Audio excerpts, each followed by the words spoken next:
जय हिंद दोस्तों। स्वागत है आप सभी का आपके अपने यूट्यूब चैनल जनजी ज्ञान पर। दोस्तों, यदि मैं आपको बोलूं कि रेलवे का एक ऐसा विभाग है जो अपने लो लेवल पे स्केल वाले एम्प्लॉय को भी हर महीना लगभग 1 लाख प्लस का सैलरी देता है, तो क्या आप हमारे बातों पर विश्वास करेंगे?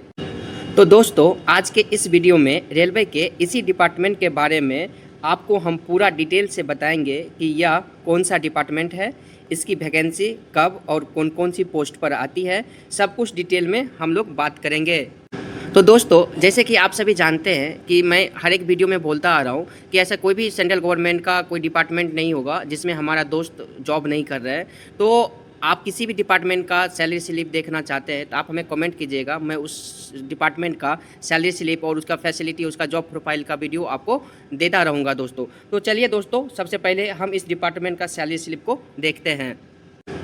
तो दोस्तों, आपको बता दूं, यह सैलरी स्लिप हमारा दोस्त का है जिन्होंने मात्र 10th प्लस ITI इलेक्ट्रॉनिक्स से किया है, जिसका सिलेक्शन 2023 वाली इसी डिपार्टमेंट की वैकेंसी में हुई थी। मैंने इसका ऑल पर्सनल डिटेल्स को हाइड कर दिया है इनके पर्सनल प्राइवेसी के कारण, क्योंकि गवर्नमेंट ऑफ इंडिया का ये रूल है कि आप अपना सैलरी स्लिप किसी सोशल मीडिया अकाउंट जैसे फेसबुक, इंस्टाग्राम, व्हाट्सएप या किसी भी टाइप का सोशल मीडिया आप पोस्ट करते हैं और ऐसा करते हुए यदि आप पकड़े जाते हैं तो आपके ऊपर सख्त से सख्त डिपार्टमेंटल एक्शन लिया जाएगा। इसी कारणों की वजह से दोस्तों मैंने इनका सारा पर्सनल डिटेल्स को हाइड करके रखा है। तो दोस्तों, जैसे कि आप देख पा रहे हैं, यह जो सैलरी स्लिप है सितंबर महीना का है और इसमें आपको क्लियरली दिख रहा होगा ये government of Indian ministry of railway enterprises. तो देखिए दोस्तों, ये जो डिपार्टमेंट है ये गवर्नमेंट ऑफ इंडिया के मिनिस्ट्री ऑफ रेलवे के अंतर्गत आने वाली डिपार्टमेंट है। आपने दोस्तों इसका नाम तो पढ़ ही लिया होगा ऊपर में, dedicated freight corridor corporation of India limited. यह दोस्तों मैं आपको जानकारी के लिए बता दूं, यह रेलवे का एक PSU है, पब्लिक सेक्टर अंडरटेकिंग यूनिट्स है दोस्तों, जो सिर्फ रेलवे ट्रैक बिछाने का काम करता है। और क्या क्या इसका डिटेल्स है हम उसको आगे देखें। सबसे पहले हम दोस्तों इस सैलरी स्लिप का थोड़ा सा डिटेल्स देख लेते हैं। तो दोस्तों, जैसे कि आप यहाँ पे देख पा रहे होंगे, यहाँ पे देखिए ये जो है दोस्तों एम्प्लॉय नंबर यहाँ पे रहता है, जो हर एक एम्प्लॉय का सरकारी जो भी जॉब करे उनका अपना एम्प्लॉय ID रहता है, उनका नंबर रहता है। तो वहाँ पे लिखा रहता है लोकेशन, मतलब कहाँ पे जॉब कर रहे हैं उसका नाम होगा, पोस्टिंग प्लेस उस जगह पे किस जगह पे वहाँ पे काम कर रहे हैं उसका नाम होगा, डिपार्टमेंट सिग्नल एंड टेलीकम्युनिकेशन। दोस्तों ये इलेक्ट्रॉनिक्स का एक पोस्ट है जिसमें मतलब जो इलेक्ट्रॉनिक्स वाले बच्चा आते हैं वो इस फॉर्म को भर सकते हैं। तो इस अभी जो मेरा दोस्त जॉब कर रहा है वो सिग्नल एंड टेलीकम्युनिकेशन के डिपार्टमेंट में जॉब कर रहा है। तो ग्रेड पे की बात करें तो दोस्तों N5 IDA पे स्केल। तभी दोस्तों हम आगे देखेंगे कि ये IDA पे स्केल्स और CDA पे स्केल्स आप बहुत सुनने को मिलता होगा, ये होता क्या है, इसको भी बारे में हम जानेंगे। ये PF अकाउंट नंबर यहाँ पे था दोस्तों, यहाँ पे इसका पर्सनल डिटेल्स है तो मैं इस पर बात नहीं करूँ। यहाँ पे आप डेजिनेशन यहाँ पे आप देख पा रहे होंगे, ये जो इनका जो डेजिनेशन है junior executive signal and telecommunication का है। तो इसको भी हम देखेंगे सिग्नल एंड टेलीकम्युनिकेशन में क्या करना पड़ता है। मोटा मोटी बोले तो दोस्तों जो ट्रेन जा रही है उसको सिग्नल देने के लिए, जैसे लाल, पीला, हरा जो सिग्नल होता है उसको कंट्रोल करने वाले जो आदमी होते हैं उसी को हम दोस्तों सिग्नल मैन कहते हैं। तो आगे देखिए दोस्तों, इसमें क्या लिखा हुआ है, एम्प्लॉय ग्रुप। आप यहाँ पे एम्प्लॉय ग्रुप में देख पा रहे हैं कि दोस्तों ये जो दोस्त है हमारा ये परमानेंट जॉब में है, ऐसा नहीं है कोई कॉन्ट्रैक्ट पे या प्राइवेट कंपनी में जॉब कर रहे थे, परमानेंट है। इनकी जो सैलरी बनी है दोस्तों ये 30 दिन की ये सैलरी है। और नेक्स्ट इंक्रीमेंट देखिए दोस्तों, आपको जानकारी के लिए बता दूं, हर एक सरकारी डिपार्टमेंट में साल में एक बार 3% का इंक्रीमेंट उसके बेसिक में लगता है। यह डिपार्टमेंट पे डिपेंड करता है कि वो कब देता है। कुछ डिपार्टमेंट जनवरी में देता है इंक्रीमेंट, कुछ डिपार्टमेंट दोस्तों जुलाई में देता है, या कुछ डिपार्टमेंट दोस्तों लास्ट दिसंबर में देता है। तो आप यहाँ पे देख पा रहे थे इसका जो नेक्स्ट इंक्रीमेंट लगने वाला है वो 1 दिसंबर 2025 में इसी साल में इसको लगने वाला है। अभी जो इसका बेसिक की बात करें तो दोस्तों आप यहाँ पे इसका देख पा रहे होंगे, बेसिक जो है इसका 25,000 का है। और उसका जो अभी DA रेट चल रहा है दोस्तों, अभी यहाँ पे आप देख पा रहे होंगे कि DA जो चल रहा है 49% चल रहा है। और यहाँ पे प्रान नंबर है दोस्तों, जो इसका NPS में जो पैसा करता है वो उसका अकाउंट नंबर है। तो दोस्तों सबसे पहले आप यहाँ पे माइंड में क्वेश्चन आ रहा होगा कि ये DA रेट अब तो जो रेलवे के एम्प्लॉय उनका तो 55% मिल रहा है, तो यहाँ पे 49% ही क्यों है। तो दोस्तों आपको बता दूं कि जो सेंट्रल गवर्नमेंट है उसके 2 भाग होते हैं, एक होते प्योर गवर्नमेंट, एक होते PSU। तो प्योर गवर्नमेंट में जैसे आपका ISRO हो गया, बार्क हो गया, DRDO हो गया, तो ये सारे, या पोस्ट ऑफिस हो गया, ये सारे दोस्तों जो पोस्ट आते हैं ये प्योर गवर्नमेंट के अंतर्गत आते हैं। और वही बात करें PSU का, जो भी जैसे भारत सरकार की जो भी कंपनी है, जैसे महारत्न कंपनी, मिनी रत्न कंपनी, नवरत्न कंपनी, जैसे एग्जाम्पल में बोले तो दोस्तों सेल, भेल, गेल, IOCL, BPCL, HBCL, SPM, GCL, जो भी मतलब इस तरह के जो कंपनी है भारत सरकार की वो सारा का सारा दोस्तों PSU में आते हैं। और PSU में जो चलता है दोस्तों वो IDA पे स्केल चलता है। जैसे आपके यहाँ पे हम दिखाए थे कि ये जो स्केल है दोस्तों ये IDA की पे स्केल है, तो आप यहाँ पे देख पा रहे हैं ये IDA पे स्केल से लिखा हुआ। तो इसी वजह से अभी IDA में जो दोस्तों चल रहा है वो 49% का अभी DA रेट चल रहा है। तो आई होप आप यहाँ तक समझ गए हो। तो आगे अब हम पे डिटेल्स के बारे में देखें तो यहाँ पे आप देख पा रहे होंगे कि यहाँ पे बेसिक पे लिखा हुआ। अभी हम एक ब्रश ले लेता हूँ। अब यहाँ पे देखिए इनका जो बेसिक पे है दोस्तों ये 25,000 रुपया है। और इनके जो अभी जितने भी अलाउंसेस जो कैलकुलेट होंगे दोस्तों, इनके सारे के सारे बेसिक पे ही कैलकुलेट होंगे। जैसे कि आप दोस्तों, मैंने अभी थोड़ी देर पहले बताया कि यहाँ पे आप देख रहे थे कि इनका जो DA रेट चल रहा है 49% है। तो इस हिसाब से इनका जो अभी इनके बेसिक पे 25,000 का जब आप 49% निकालेंगे तो अभी 12,250 रुपया आ गया महंगाई भत्ता। तो महंगाई भत्ता क्या होता है दोस्तों, ये आइडिया पे स्केल पे हर साल 4 बार, एक बार जनवरी में, एक बार फिर अप्रैल में, एक बार जुलाई में और एक बार आपको सितंबर में लगता है। और ये 4 बार आपकी सैलरी को मतलब आपके DA को बढ़ाता है या घट भी सकता है। लेकिन जो CDA वाला, जो CDA पैटर्न वाले होते हैं दोस्तों, उनमें मिनिमम 3% का इंक्रीमेंट लगता ही लगता है। अब वही बात करें दोस्तों फिटनेस अलाउंसेज का, तो फिटनेस अलाउंसेज आपके बेसिक पर से जो मिलता है वो 6% मिलता है। अभी आप यहाँ पे देख पा रहे होंगे कि फिटनेस अलाउंसेज जो ये है जो 1500 रुपया दे रहा है, मतलब आपको जिम उम जाने के लिए, मतलब जो आप फिट रह सके, मतलब अच्छे अच्छे खाना खाना खा पी सके, इसके लिए आपको अपने इसके बेसिक के 15% 6% जो देता है और इसका 1500 रुपया जो हो जाता है दोस्तों, ये फिटनेस अलाउंस आ जाता है। अभी दोस्तों जितना भी अलाउंसेस होगा ये सारे के सारे इनके बेसिक पे ही कैलकुलेट होगा। तो अभी आप नीचे देख रहे होंगे दोस्तों कि इनका जो हाउस कीपिंग अलाउंस है, यानी आप अपने घर को साफ सफाई करके रखिए, उसके लिए इनको 1,000 रुपया दे रहा है। और यहीं इनको मोबाइल रिचार्ज करने के लिए देखिए दोस्तों यहाँ पे 800 रुपये। आप बताइए, मोबाइल रिचार्ज करने के लिए आप ज़्यादा से ज़्यादा 350 रुपये का लगता है, लेकिन वहीं आपको ये डिपार्टमेंट जो है दोस्तों 800 रुपये आपको मोबाइल रिचार्ज करने के लिए दे रहा है। वही दोस्तों आपके प्रोफेशनल एजुकेशनल की बात करें, मतलब आपको पढ़ाई के लिए भी देखिए दोस्तों, ये आपके बेसिक का 15% यानी जो निकालेंगे तो 3750, हर महीना आप 3750 रुपये लगाकर प्रोफेशनल नॉलेज, मतलब जो आप टेक्निकल डिपार्टमेंट हो, हायर एजुकेशन मतलब पढ़ सकते हैं, इसके लिए भी वो पैसा देता है। और रिक्रिएशन अलाउंसेज, मतलब आपको फ्रेश रहने के लिए भी आपको 1500 रुपया, मतलब और कुछ कीजिए उसके लिए आपको 1500 रुपया देता है। और अदर अलाउंसेज की बात करें तो दोस्तों यहाँ पे आप देख पा रहे होंगे कि स्पेशल्स पर्सनल अलाउंसेज, फिर यहाँ पे देखिए और एक टाइप का और ये अलाउंसेज है, ये 1,000 रुपया है। इतना ही नहीं दोस्तों, इसके लिए अतिरिक्त और भी पैसा मिलता है। अब इस तरह से आप यहाँ पे टोटल देख पा रहे होंगे कि इनकी जो सैलरी हो गई टोटल 46,800 रुपया हो गया। तो दोस्तों अभी आपके मन में आएगा कि हमने तो 1,00,000 रुपया प्लस का थंबनेल लगाया था, लेकिन 46,800 ही क्यों है। तो दोस्तों हम आगे आपको दिखाएंगे कि ये तो सिर्फ इनका जो बेसिक पे जो कैलकुलेट हुआ वो है। आपने OT का नाम सुना होगा, इंसेंटिव का नाम सुना होगा, TA का नाम सुना हुआ होगा, तो उसके वजह से इनका सैलरी है जो दोस्तों 1,00,000 प्लस जा रहा है। वो कितना गया है दोस्तों, अभी हम उनको उस सैलरी स्लिप को भी देखेंगे। तो दोस्तों क्या होता है कि कुछ डिपार्टमेंट ऐसे होते हैं जो OT, इंसेंटिव, स्टैगरिंग, जो भी अदर अलाउंसेस होता है वो सैलरी में ही दे देता है, या उनके लिए एक सेपरेट सैलरी स्लिप बना के देता है। तो जो DFCCI दोस्तों है डिपार्टमेंट, वो अभी क्या कर रहा है कि मतलब सैलरी का आपका अलग दे रहा है, और आपका जो बोनस का या जो एक्स्ट्रा जो मतलब आपको OT पैसा आया है उसके लिए अलग सैलरी स्लिप में दे रहा है। तो इसी वजह से कारण कि दोस्तों उसको अलग फॉर्म, अलग स्लाइड पे आपको हम लेके जाएंगे और वहाँ पे आपको हम दिखाएंगे कि कैसे 1,00,000 उनका प्लस रुपया हुआ है। तो आप देखते दोस्तों, ये तो उनका अर्निंग हो गया। अब इनका डिडक्शन का हम बात करें तो अभी यहाँ पे देख रहे होंगे कि ये डिडक्शन का स्लाइड्स है।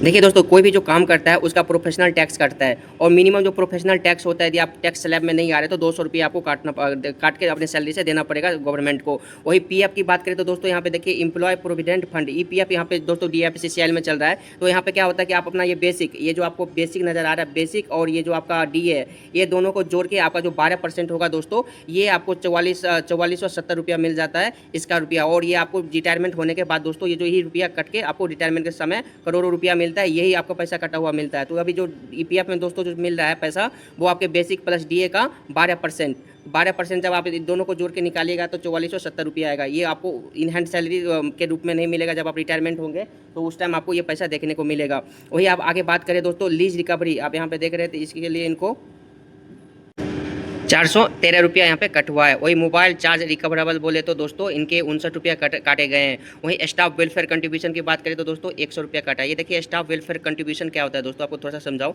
देखिए जो भी सेंट्रल गवर्नमेंट होते हैं उनमें जो मतलब एम्प्लॉय होते हैं उनके लिए एक डिपार्टमेंट बनाया गया है, LWFC बोलते हैं उसको। इसका फुल फॉर्म बोले तो दोस्तों लेबर वेलफेयर फंड कमेटी। ये क्या करता है दोस्तों, आपके ऑफिस में या आपके डिपार्टमेंट के अंदर ये एक जगह रहता है जहाँ पर आपको बहुत सारा खेलने की सामान रहती है। आप उस डिपार्टमेंट जाकर बैडमिंटन, क्रिकेट, फुटबॉल और जो भी मतलब आपको चेस, कैरम, जो भी मन है आप खेल सकते हैं। इसके लिए आपको 100 रुपया पे करना पड़ता है। तो इस हिसाब से आप दोस्तों देख पा रहे होंगे कि इनका जो टोटल डिडक्शन हुआ है वो 5242 रुपया हुआ है। तो इन हैंड सैलरी की बात करें तो दोस्तों इन हैंड सैलरी के रूप में इनको जो कट के जो मिला है, तो यहाँ पर आप देख पा रहे होंगे कि ये जो पैसा है ये 41,58 रुपया है। ठीक है दोस्तों, अभी आपको दूसरे सैलरी स्लिप पिन के लेके हम जाएंगे, जो सिर्फ बेसिक वाला है दोस्तों, फिर आपको पता चलेगा कि कितना सैलरी देता है। अब वही बात करें इनके लीव के लिए, तो आप देखिए दोस्तों यहाँ पे इनका जो लीव है यहाँ पे लीव ऑन एवरेज पे देखिए क्या होता है, कुछ कुछ डिपार्टमेंट में इसको ईएल भी बोलता है। जो आपने साल कवर काम किया उसके लिए आपको 30 ईएल देता है, उसी को हम लीव ऑन एवरेज पे कहते हैं। ईएल बोले तो दोस्तों अनलिव्ड, ये हर महीना आपको 2.5 क्रेडिट होता है। तो इस हिसाब से टोटल जो 12 महीना जो क्रेडिट होता है तो दोस्तों वो 30 हो जाता है। वही मेडिकल लीव की बात करें तो साल में आपको 42 मेडिकल लीव देखने को मिलता है। सीएल की बात करें तो दोस्तों वो 12 होता है। फेस्टिवल लीव्स भी होते हैं और संडे को तो छुट्टी रहता है। इस तरह से टोटल मिलाएंगे तो दोस्तों इस डिपार्टमेंट में साल में 365 दिन में 165 दिन की छुट्टी रहती है। तो छुट्टी भी दोस्तों अच्छी खासी है। तो अब यहाँ पे आपको और कुछ देखना है तो दोस्तों अभी आप यहाँ पे देख पा रहेंगे। अब आप चलिए दोस्तों इनका जो इंसेंटिव वाला जो सैलरी स्लिप है जिसको हम टीए या ओटी कहते हैं उस पर हम आपको लेके चलते हैं। और उसको जाने से पहले दोस्तों आप एक बार चेक कर लीजिए, आपको लगेगा कि हम कोई दूसरा सैलरी स्लिप लेके जाएंगे तो आपको देख सकते हैं कि S40 यहाँ पे आपको मार क्लिक कर दूँ, कभी दूसरा स्लिप पे भी यही चीज़ आपको देखने को मिलेगा। तो चलिए दोस्तों दूसरी स्लाइड पे हम चलते हैं। तो जैसे कि आप लोग दोस्तों देख पा रहे होंगे मैं दूसरी स्लाइड पे आ गया हूँ और pay slip for month of September. पिछले स्लाइड में भी आपने देखा था वो जो सैलरी स्लिप था सितंबर महीना का था और आपको मार्किंग के लिए मैंने ये दिखाया था, ये देख लीजिए दोस्तों। तो सेम है, तो आप ये नहीं कहेंगे कि मैं कोई दूसरा सैलरी स्लिप आपको दिखा रहा हूँ। तब देखते हैं दोस्तों इनका जो एक्स्ट्रा पैसा कहाँ पर बना है, तो चेक करते हैं। अभी आप देखिए दोस्तों नीचे देखिए, ये अब बाप रे इतनी ज़्यादा पैसा। तो मैं दोस्तों इसको हाइड कर देता हूँ आपको समझाने के लिए, थोड़ा सा 1 मिनट का टाइम दीजिएगा मुझे। जैसा कि दोस्तों अभी आप देख पा रहे हैं इनका जो इस मंथ सितंबर मंथ का जो टीए जो बना है वो कितना 64,427 दोस्तों। ये बैंक के पीओ के सैलरी से भी ज़्यादा है। ये तो सिर्फ इनका टीए बना है। वहीं इनकी सैलरी देखिए दोस्तों मात्र कितना था 46,800। तो अभी दोस्तों आप टोटल मिला देंगे तो दोनों को जोड़ दीजिए तो अभी देखिए टोटल जो बन जाएगा 1,11,227 रुपये सिर्फ और सिर्फ सैलरी इसका सितंबर महीना का है। दोस्तों ये मेरा दोस्त बता रहा था कि किसी किसी मंथ 1.5 लाख भी चला जाता है। तो सोचिए दोस्तों एक आईटीआई करके इतना बंदा पैसा कमा रहा है। तो ये इतना ही सिर्फ सैलरी नहीं देता है दोस्तों, इसके अतिरिक्त भी आपको देखने को मिलेगा कि साल में देखिए दोस्तों बोनस देता है, फेस्टिवल बोनस जिसको बोलते हैं।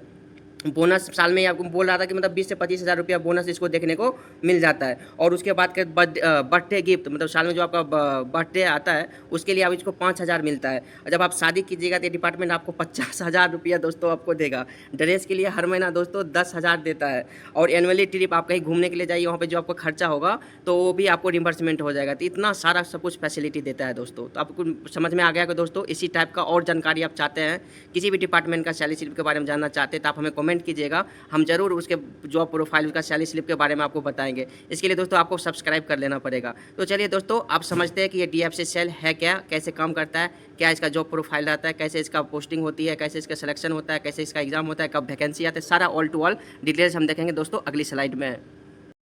स्लाइड में हम समझने की कोशिश करेंगे कि क्यों सरकार ने DFCCIL को बनाया था, इसके पीछे की कहानी क्या थी। तो दोस्तों मैं आपकी जानकारी के लिए बता दूं कि 2006 से पहले जो सरकार थी उन्होंने ये सोचा कि जो एक ही रेल भारत में ट्रैक जा रहा है उसी से पे से मालगाड़ी भी गुजर रही है और पैसेंजर ट्रेन भी गुजर रही है। तो उन्होंने सोचा कि मैं ऐसा एक रेलवे ट्रैक बनाऊंगा जिससे सिर्फ और सिर्फ मालगाड़ी गुजरेगी। तो इसको लेकर उन्होंने एक डिपार्टमेंट बनाया जिसका नाम उन्होंने DFC रखा। तो जिसका मतलब होता है दोस्तों डेडिकेटेड फ्रेट कॉरिडोर। इसको हिंदी में देखें तो दोस्तों अभी आप यहाँ पे देख पा रहे होंगे कि डेडिकेटेड का मतलब होता है पूरी तरह से समर्पित, फ्रेट मतलब होता है मालगाड़ियों के लिए, कॉरिडोर मतलब होता है रास्ता। तो इसको पूरा सम्मिलित करें तो दोस्तों क्या बन के आएगा, मालगाड़ियों के लिए पूरी तरह से समर्पित रास्ता। तो ये काम करने के लिए दोस्तों रेलवे को सरकार ने कहा। तो रेलवे ने ये कहते हुए दोस्तों अपना हाथ खड़ा कर दिया कि मेरे ऊपर बहुत ज़्यादा ओवरलोड है, मेरे से ये काम नहीं होगा। तो इस मजबूरी में आकर सरकार ने इस DFC को ही रेलवे के अंदर रखते हुए उन्होंने इसका एक PSU बनाया और इसका नाम रख दिया दोस्तों DFCCIL। तो समझते हैं दोस्तों DFCCIL क्या होता है। जैसे कि दोस्तों मैं कई स्लाइड्स में आपको बता चुका हूं कि इसका फुल फॉर्म जो होता है dedicated freight corridor corporation of India limited. ये देखिए दोस्तों यहाँ पे जो कॉर्पोरेशन लिखा हुआ है ये एक PSU है।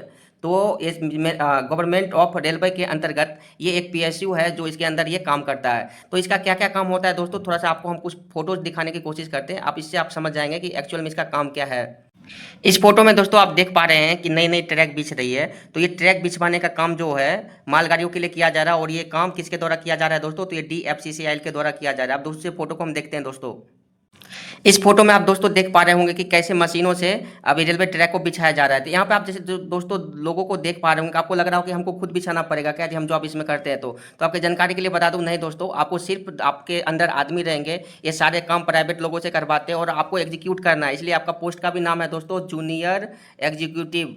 तो आपको सिर्फ अपने दो आपके साथ आदमी रहेंगे, उससे ले जाके जो काम कर रहे हैं या जिनसे मतलब वो आपके अंडर में जो आदमी है उनसे काम करवाना रहता है। आपको खुद काम करना नहीं रहता है, आपको सिर्फ काम को एग्जीक्यूट करना रहता है। आपको क्योंकि सबसे छोटे पोस्ट पे जा रहे हैं, इसलिए आपके पोस्ट का जो नाम है दोस्तों जूनियर एग्जीक्यूटिव नाम है। अब चलिए दोस्तों दूसरे फोटो को देखते हैं।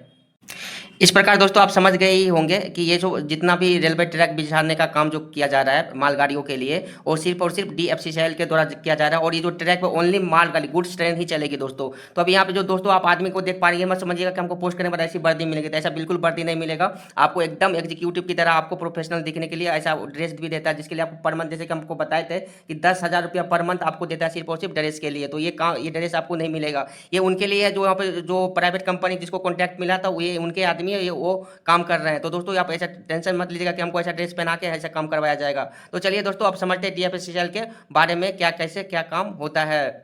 दोस्तों इस पीडीएफ में मैंने डीएफसीसीएल के बारे में पूरा डिटेल से लिख के लाया है। मैं इतना पढ़ूंगा नहीं तो वीडियो बहुत ज़्यादा लंबी हो जाएगी। जो जो इंपॉर्टेंट बात होगी मैं वही केवल बताऊंगा, और आगे की बातों को जो बताने लायक मतलब ज़्यादा इंपॉर्टेंट नहीं है तो मैं उसको स्क्रॉल कर दूंगा। तो चलिए दोस्तों डीएफसीसीएल इसको मैंने आपको पूरा बता ही दिया। अब इसके आगे बात करें तो दोस्तों जैसे कि मैंने आपको बताया कि ये रेल मंत्रालय के अंतर्गत आता है, और ये एक पीएसयू है। ये सारे बात में बता दिए दोस्तों। इसकी स्थापना जो हुई थी 30 अक्टूबर 2006 को हुई थी। अब आगे देखते हैं दोस्तों इसके बारे में। डीएफसीसीएल मुख्य उद्देश्य क्या है कि दोस्तों आप इसको पढ़ लीजिएगा कि क्या है, ये सारा बात हमने आपको बता दिया था। अब इसके बनने से क्या क्या गवर्नमेंट को फायदा होगा, ये भी सारा बात हम लोग दोस्तों इस वीडियो में लिख के लाया था। आप वीडियो को धीरे करके आप पढ़ सकते हैं, मैं तो पढ़ने की कोशिश करूंगा तो वीडियो बहुत ज़्यादा लंबी हो जाएगी। हाँ दोस्तों ये अभी देखिए दोस्तों, ये आपको समझाने की बात है कि डीएफसीएल के प्रमुख प्रोजेक्ट। दोस्तों आपकी जानकारी के लिए बता दूं कि अभी जो भारत में जो भी मतलब प्रोजेक्ट चल रही है, ये डीएफसीसीएल का जो प्रोजेक्ट है इंडिया का सबसे बड़ा प्रोजेक्ट है अभी तक का।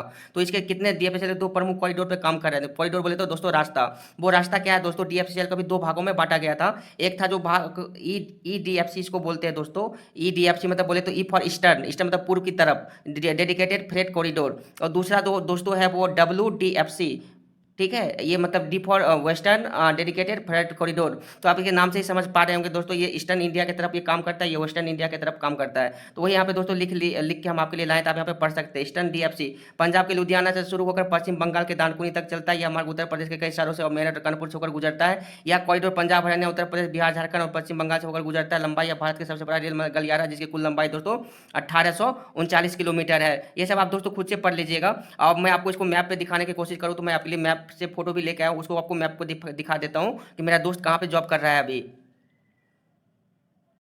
दोस्तों ये है हमारा प्यारा भारत, और इसमें आप देख रहे हैं दोस्तों कि ये वेस्टर्न डीएफसी, आप यहाँ पे देखिए, यहाँ पे वेस्टर्न डीएफसी इसकी लंबाई 1400 किलोमीटर के आसपास है दोस्तों। ये मुंबई से शुरू होकर कहाँ तक जा रही है, दिल्ली जा रही है। इस जो चूंकि ये पूरब के सॉरी पश्चिम के साइड में है, इसलिए इसको वेस्टर्न डीएफसी कहते हैं, वेस्टर्न डेडिकेटेड फ्रेट कॉरिडोर। ये जो रास्ता आपको दोस्तों दिख रहा है, इसी रास्ता पे ये ट्रेन अभी ट्रैक बनाया गया जिसपे ये मालगाड़ियाँ चल रही है। वही दोस्तों ईस्टर्न डीएफसी की बात करें जिसकी कुल लंबाई 1400 किलोमीटर से थोड़ी सी ज़्यादा है, तो उसमें ये देखिए ये हावड़ा से शुरू होती है दिल्ली होते हुए। ये दोस्तों अभी एक्चुअल में क्या है ना कि ये पंजाब तक ही जा रही है। इसको आप दिखाना चाहिए एग्जैक्ट, तो ये अभी कुछ इस प्रकार से यहाँ तक आ रही है, जिसको ये मैप में हो सकता है कि अपडेटेड मैप नहीं है, जिसकी वजह से ये ऐसा हो रहा है। तो बता दूं कि ये पंजाब के जो एरिया है, ये आप यहाँ पे मैं लोकेट कर देता हूँ, आप गूगल कर लीजिएगा तो वहाँ तक आपको देखने को मिल जाएगा, ये पंजाब तक जा रही है। तो ये दोस्तों अभी जो मेरा दोस्त काम कर रहा है वेस्टर्न डीएफसी में है। तो चलिए दोस्तों अब आगे समझते हैं इसके बारे में और डिटेल से।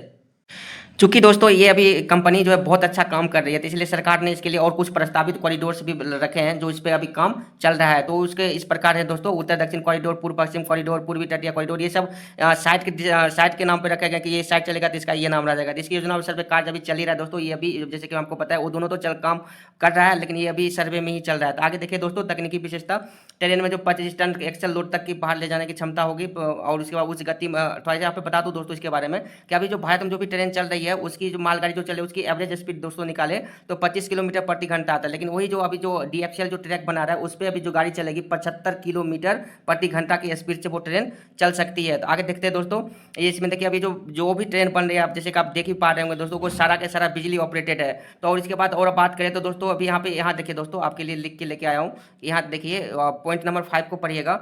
ये डीएफसीसीएल के बारे में क्या लिखा है यहाँ पे दोस्तों कि डीएफसीसीएल में लगभग 1800 प्लस कर्मचारी कार्यरत है। कंपनी का पूरा स्वामित्व 100% भारत सरकार के पास है। तो अभी 100% जो शेयर है दोस्तों भारत सरकार के पास में, 1% भी शेयर सरकार ने बेचा नहीं है, तो ये फुल्ली गवर्नमेंट जॉब है। तो आगे देखते हैं दोस्तों इसके बारे में और कुछ इंपॉर्टेंट है। तो अभी लाभ, इसके लाभ क्या क्या होंगे दोस्तों आप इसको खुद पढ़ लीजिएगा।